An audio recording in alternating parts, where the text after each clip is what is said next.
Lines on Eid in Urdu. Eid पर 10 सत्रें।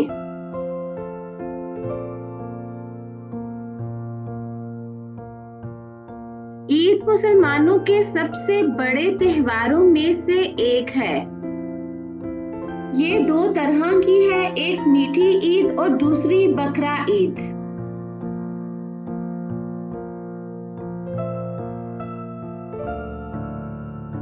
मीठी ईद को ईद उल फितर के नाम से भी जाना जाता है। इसी के साथ बकरा ईद को ईद उल अजहा भी कहा जाता है।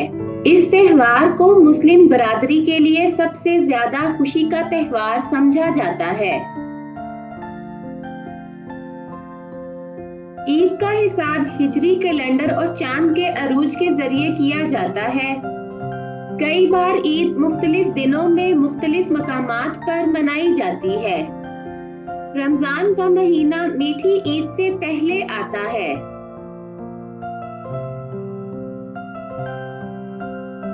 इसको मुस्लिम अवाम का सबसे मुकद्दस महीना समझा जाता है। रमजान के महीने में मुसलमान तलुए आफ्ताब से ग़ुरूब आफ्ताब तक रोजा रखते हैं। रोजा खोलना इफ्तार या इफ्तारी के नाम से भी जाना जाता है।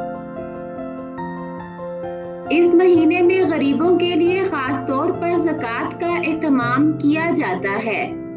तमाम लोग अपनी ज़रूरत के मुताबिक खरीदारी करते हैं। मीठी ईद के दिन पकवान और सेवइयां तैयार की जाती हैं। हर एक मोहब्बत के साथ एक दूसरे को गले लगाता है और मुबारकबाद देता है।